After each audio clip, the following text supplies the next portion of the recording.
Buku Membina Anak yang Bertanggung Jawab. Bahagian 12. Perkembangan Kuasa Pikiran.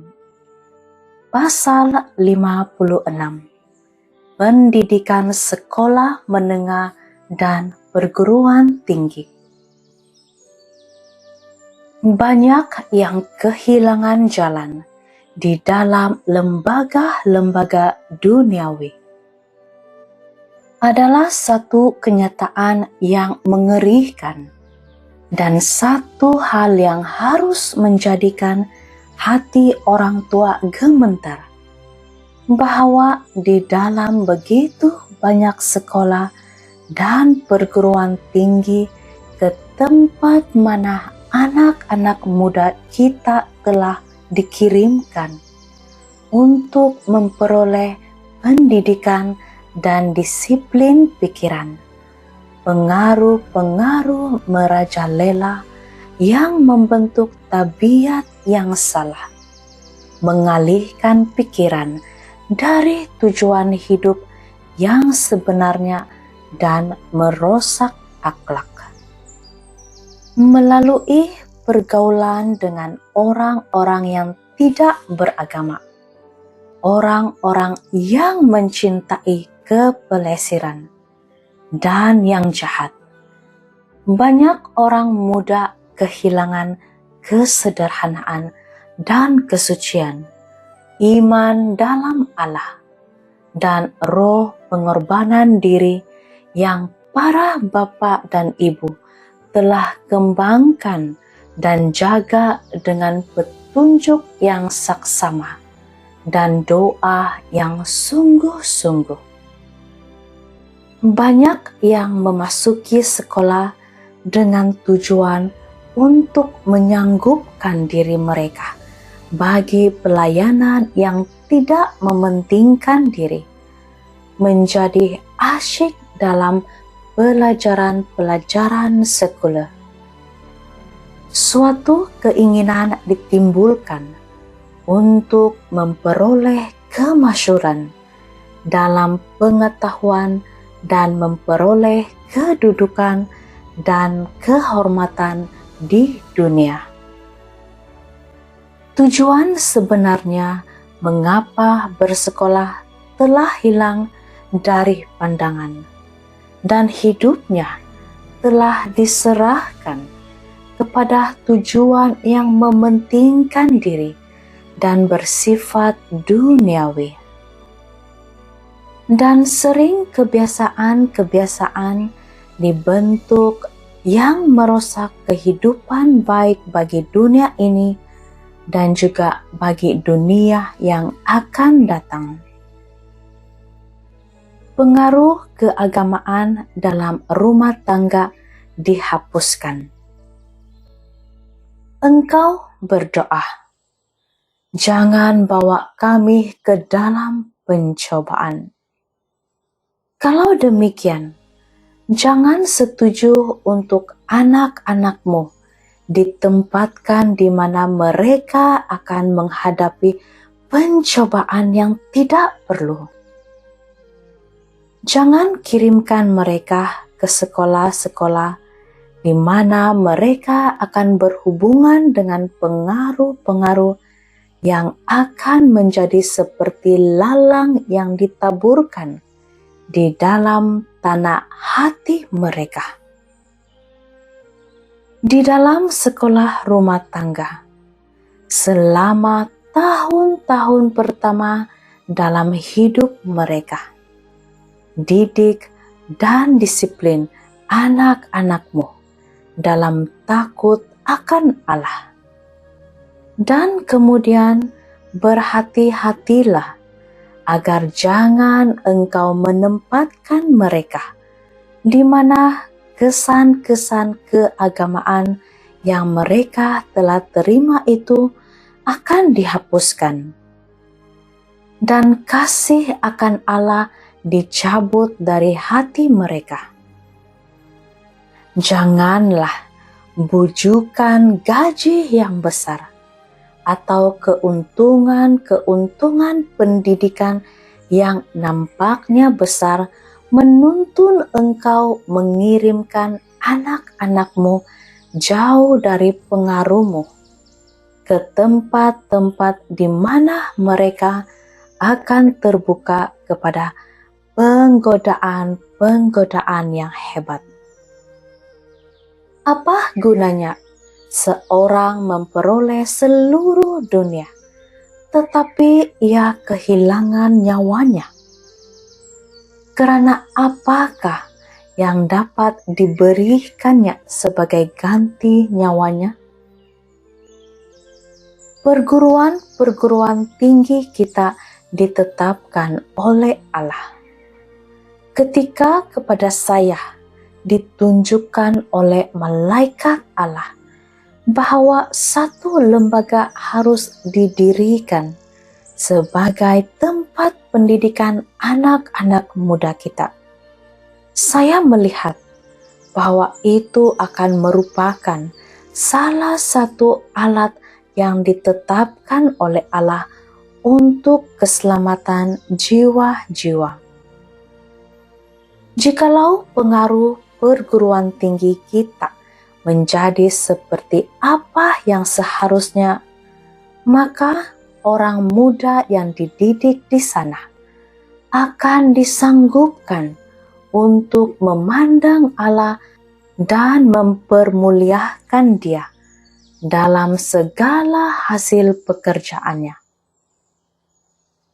Dan sementara berusaha dalam memperkembang kesanggupan-kesanggupan yang telah diberikan Allah kepada mereka, mereka akan bersiap sedia untuk memberikan kepada Dia pelayanan yang lebih mantap. Anak-anak muda harus diberi dorongan untuk memasuki sekolah-sekolah kita yang harus lebih dan lebih menyerupai sekolah nabi-nabi. Sekolah-sekolah kita telah didirikan oleh Tuhan. Keuntungan-keuntungan dari pengalaman dalam sekolah rumah tangga. Sedemikian jauh anak-anak yang harus menerima pendidikan di dalam sekolah-sekolah kita akan mengadakan kemajuan yang jauh lebih permanen jikalau dipisahkan dari lingkungan keluarga di mana mereka telah menerima satu pendidikan yang salah. Boleh jadi perlu bagi beberapa keluarga untuk mencari di mana mereka dapat mengirimkan anak-anak mereka ke asrama dan menghemat pengeluaran. Tetapi di dalam banyak masalah, hal ini akan terbukti merupakan satu penghalang gantinya sebagai satu berkat kepada anak-anak mereka. Sekolah rumah tangga bagi anak perempuan yang tersesat.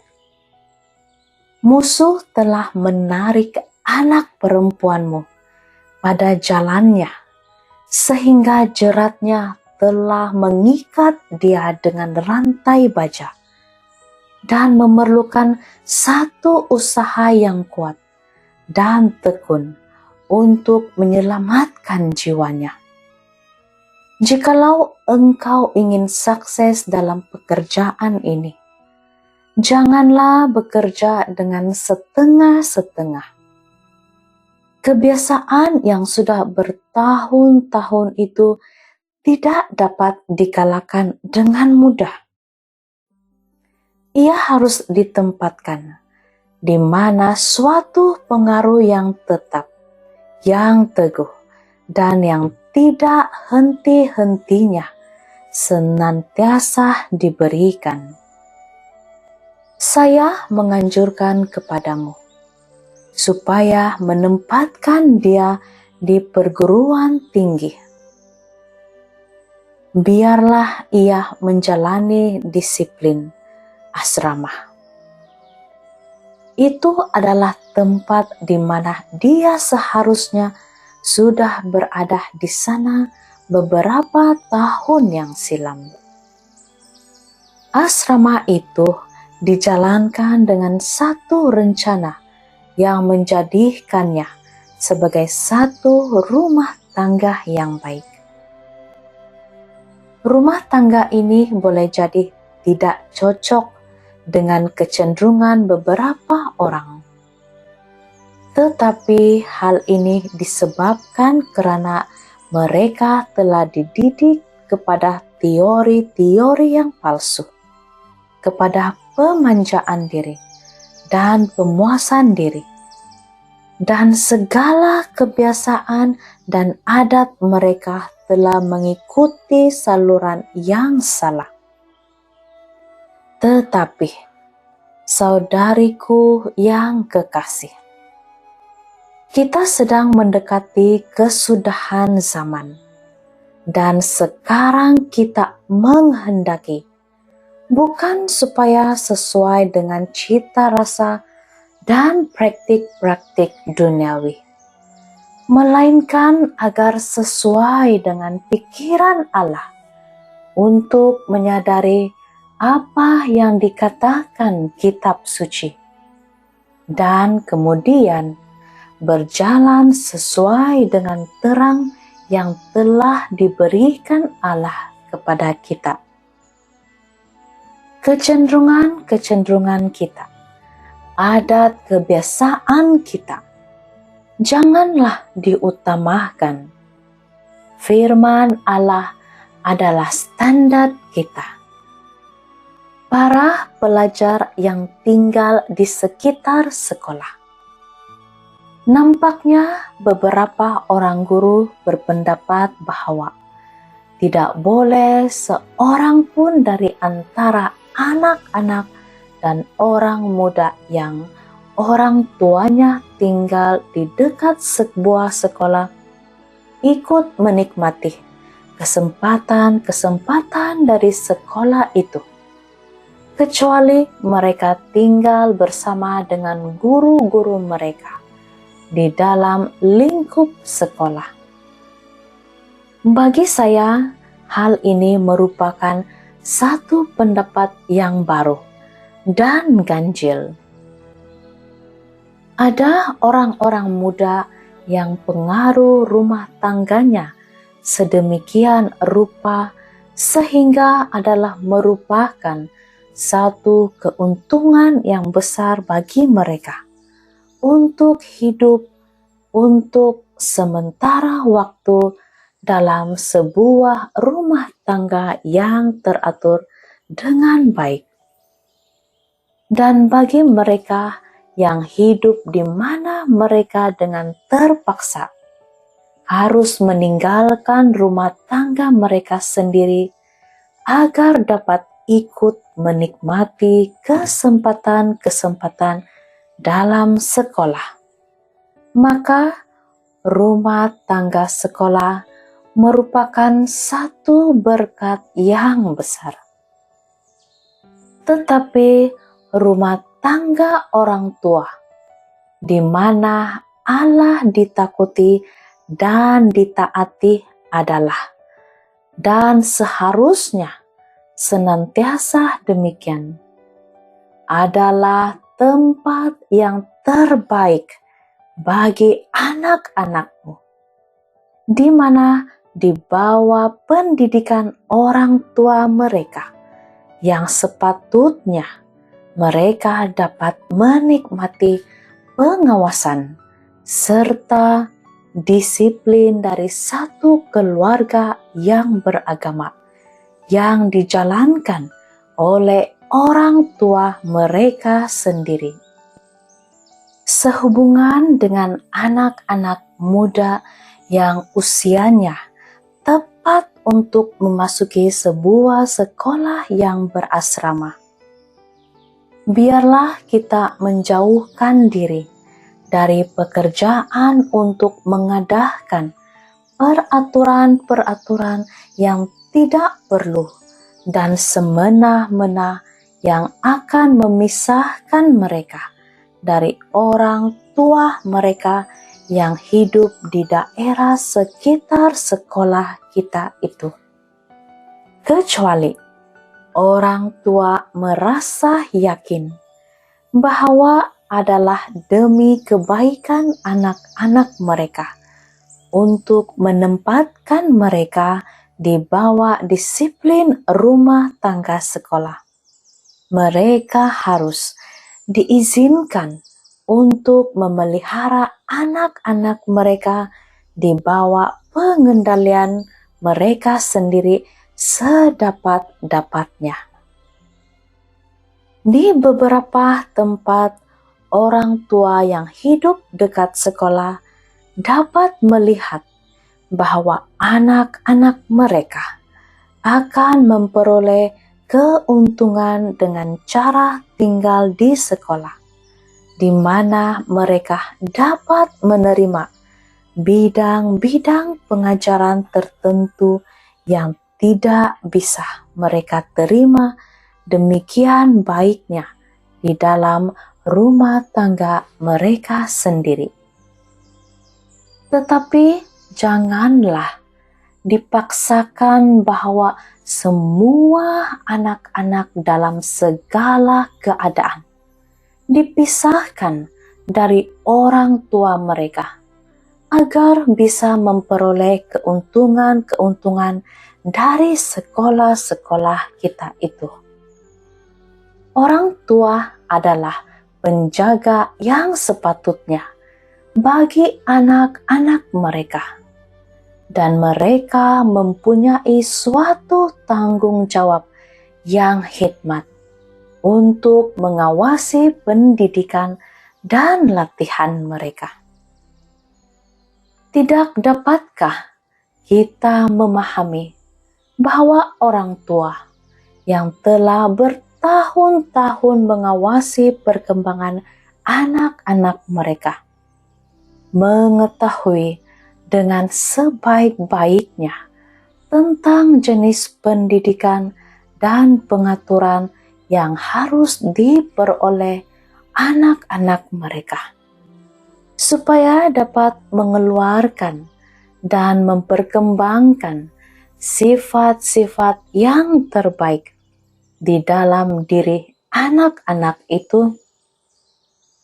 Saya mau menganjurkan agar anak-anak yang berasal dari rumah tangga yang jaraknya 2 atau 3 batu dari sekolah diizinkan untuk memasuki sekolah itu, sementara mereka tinggal di rumah dan memperoleh keuntungan dari pengaruh orang tua. Di mana saja mungkin, biarlah keluarga itu tinggal bersama-sama. Semua anak-anak harus memperoleh kesempatan dalam pendidikan. Jemaat sedang tidur dan tidak menyadari pentingnya mendidik anak-anak dan orang muda. Ya, kata seorang, apakah gunanya terlalu memikirkan untuk mendidik anak-anak muda kita dengan sepenuhnya? Bagi saya, ini nampaknya bahwa jikalau engkau mengambil beberapa dari antara mereka yang telah mengambil keputusan untuk mengikuti suatu panggilan dalam bidang kesusteraan atau panggilan lainnya yang menuntut disiplin yang tertentu dan memberikan perhatian yang diperlukan kepada mereka, maka itulah segala sesuatu yang perlu.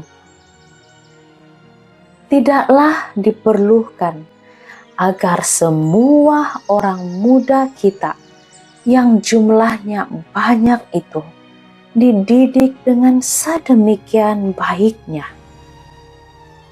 Tidakkah ini akan menjawab segala tuntutan yang perlu? Saya menjawab, tidak sama sekali, tidak. Semua orang muda kita harus diizinkan untuk memperoleh berkat dan kesempatan-kesempatan mendapatkan pendidikan di sekolah kita, agar mereka bisa diilhami untuk menjadi orang-orang yang bekerja sama dengan Allah. Semua mereka memerlukan suatu pendidikan agar mereka dijadikan bermanfaat, sanggup menempati tanggung jawab baik dalam kehidupan pribadi dan umum. Satu program sekolah yang seimbang. Segala kesanggupan pikiran perlu untuk diperkembangkan agar semuanya itu dapat digunakan demi kemuliaan Allah. Perhatian yang saksama harus diberikan kepada pendidikan pikiran, supaya berbagai organ pikiran itu mempunyai kekuatan yang sama, dengan cara menggunakannya masing-masing dalam pekerjaannya yang berbeza. Jikalau orang tua membiarkan anak-anak mereka mengikuti ajakan pikiran mereka sendiri, kecenderungan dan kesukaan mereka sendiri, sehingga mengabaikan tugas, maka tabiat mereka akan dibentuk menurut pola ini, dan mereka tidak akan sanggup untuk menempati kedudukan apapun yang penuh tanggung jawab dalam hidup. Keinginan dan segala kecenderungan orang muda harus dikendalikan. Titik-titik kelemahan tabiat mereka dikuatkan, dan segala kecenderungan mereka yang berlebihan harus dibendung. Jikalau satu bakat dibiarkan tetap terpendam atau diarahkan keluar dari saluran yang sebenarnya, maka maksud Allah tidak terlaksana. Segala kesanggupan harus dikembangkan dengan baik. Perhatian harus diberikan kepada setiap kesanggupan itu, oleh karena setiap kesanggupan memberikan pengaruh kepada yang lainnya, dan semuanya itu harus digunakan supaya pikiran bisa menjadi seimbang. Jikalau satu atau dua bakat dikembangkan terus-menerus, digunakan oleh sebab itu adalah pilihan anakmu untuk menggunakan kekuatan pikiran dalam satu arah, sehingga mengabaikan kesanggupan pikiran yang lainnya. Maka mereka akan menjadi dewasa dengan pikiran yang tidak seimbang dan tabiat yang tidak serasi. Mereka akan menjadi cakap dan kuat dalam satu jurusan, tetapi amat lemah dalam jurusan lain yang sama pentingnya. Mereka tidak akan menjadi orang-orang yang sanggup. kekurangan-kekurangan mereka akan menjadi nyata dan akan merusak seluruh tabiat mereka. Buruknya belajar terus-menerus sepanjang tahun. Banyak orang tua menahan anak-anak mereka di sekolah hampir sepanjang tahun. Anak-anak ini mengikuti kegiatan belajar secara tetap, seperti mesin, tetapi tidak mengingat apa yang mereka pelajari. Banyak dari para pelajar ini kelihatannya hampir-hampir kehilangan daya pikirnya. Keadaan yang selalu sama dari belajar terus-menerus itu adalah meletihkan pikiran, dan mereka hanya memberikan perhatian yang sedikit sahaja kepada pelajaran-pelajaran mereka. Dan bagi banyak orang, perhatian yang terus-menerus kepada buku-buku merupakan sesuatu yang menyakitkan.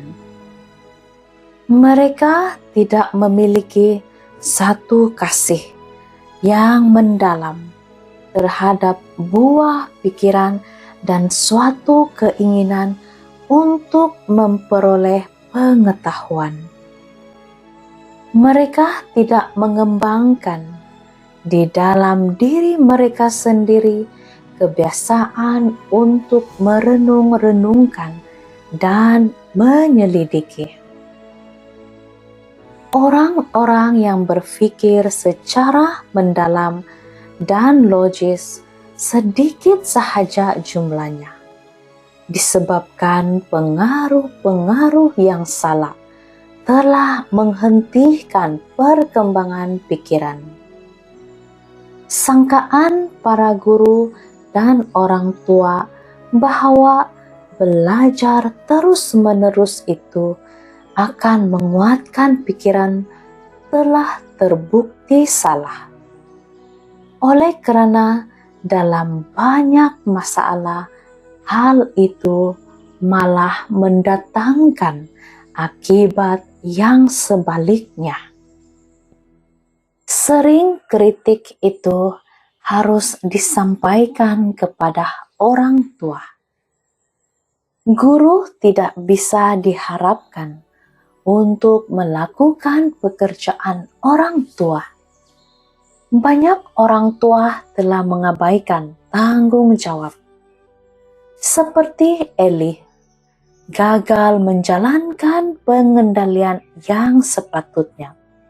Dan kemudian mereka mengirimkan anak-anak mereka yang tidak berdisiplin itu ke perguruan tinggi untuk menerima pendidikan yang sebenarnya harus diberikan oleh orang tua di rumah tangga. Para guru mempunyai tugas yang dihargai oleh sedikit orang.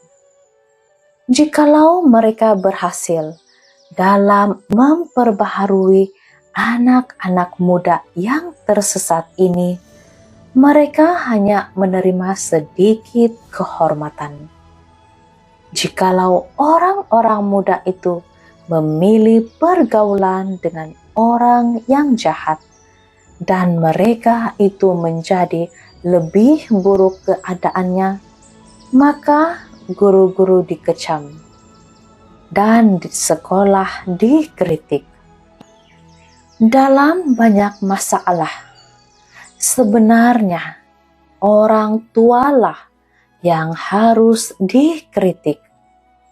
Merekalah yang memiliki kesempatan pertama dan yang terbaik untuk mengendalikan dan mendidik anak-anak mereka pada waktu mereka masih mudah diajar, dan pikiran serta hati mereka masih mudah diyakinkan.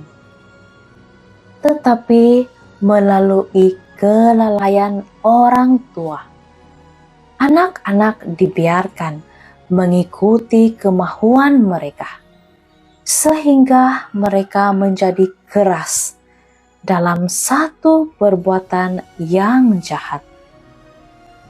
Orang tua harus mendukung wewenang guru.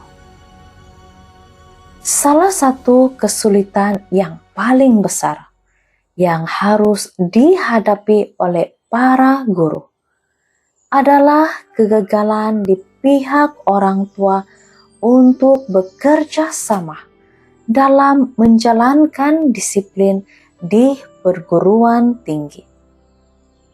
Jikalau orang tua mahu berjanji untuk mendukung wewenang guru, maka banyak pemberontakan, kejahatan, dan kerusakan akhlak akan dapat dicegah.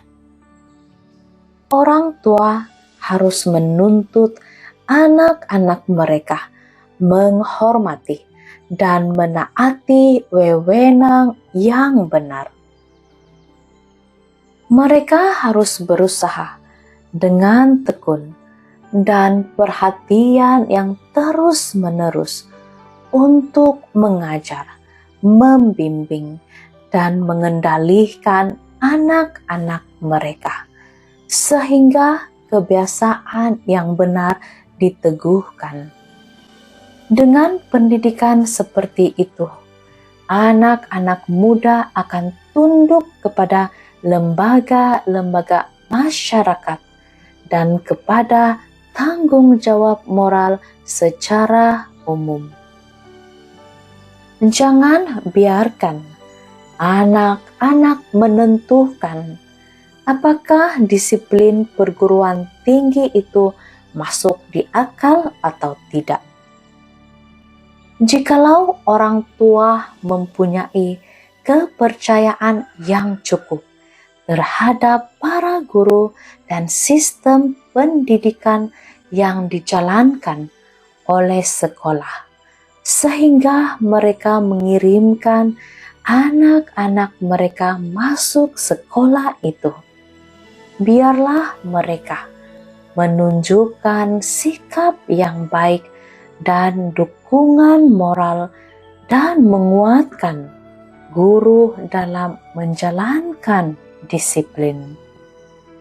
Orang tua yang bijaksana akan merasa bersyukur bahwa ada sekolah-sekolah di mana pelanggaran terhadap hukum dalam bentuk apapun juga tidak akan dibiarkan, di mana anak-anak akan dididik untuk menurut, gantinya dimanjakan, dan di mana pengaruh yang baik akan diberikan kepada mereka.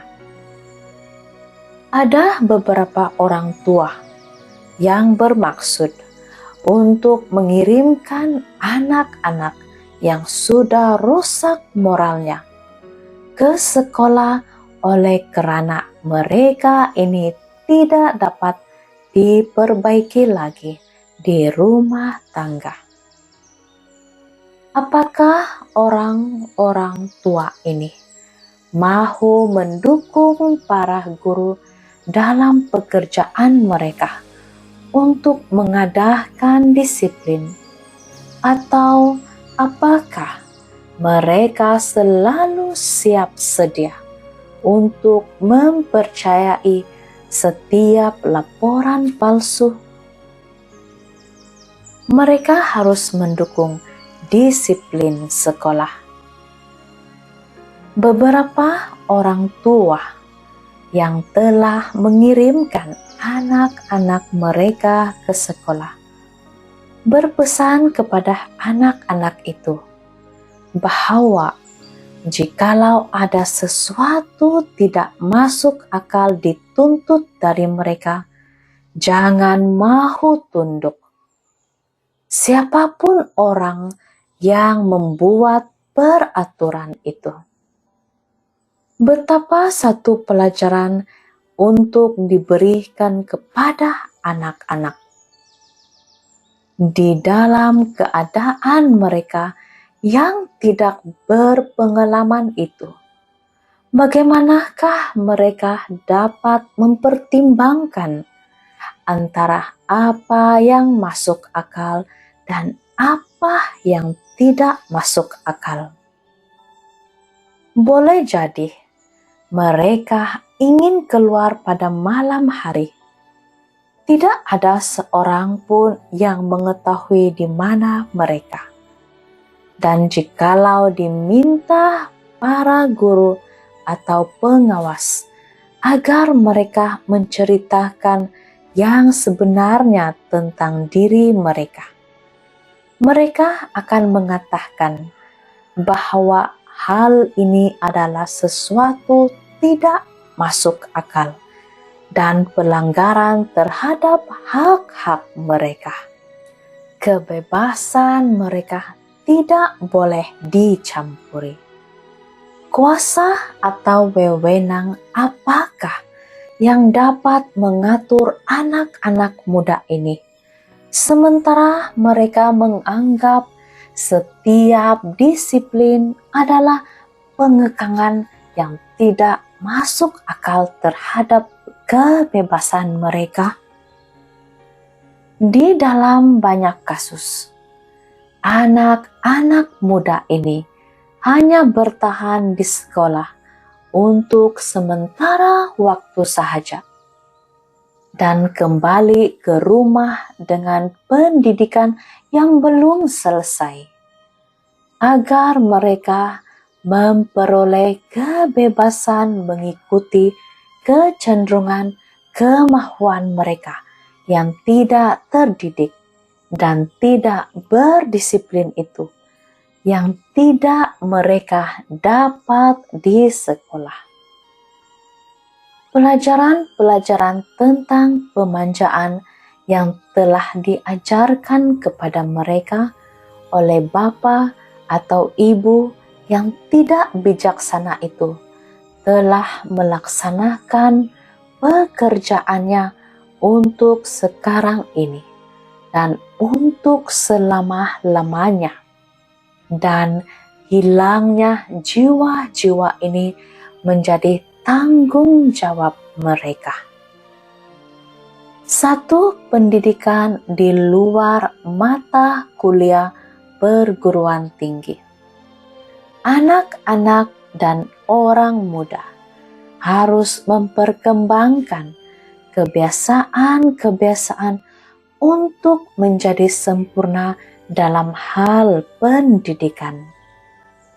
Pelajaran-pelajaran di perguruan tinggi tidak mencakup segala pendidikan yang harus mereka terima. Mereka dapat terus-menerus mempelajari pelajaran-pelajaran dari hal-hal yang mereka lihat dan dengar. Mereka dapat mempelajari sebab dan akibatnya dari keadaan-keadaan dan lingkungan hidup mereka. Setiap hari, mereka bisa mempelajari sesuatu yang mereka harus hindari dan sesuatu yang mereka bisa praktikkan, yang akan menjadikan mereka agung dan luhur, sambil memberikan kekuatan kepada tabiat mereka dan menguatkan di dalam diri mereka prinsip-prinsip yang menjadi dasar keagungan pria dan wanita. Jikalau mereka mengikuti pendidikan mereka dengan tujuan yang salah, merasa puas dengan hanya mengikutinya tanpa ada usaha yang tertentu di pihak mereka, maka mereka tidak akan mencapai ukuran yang dikehendaki Allah agar mereka capai.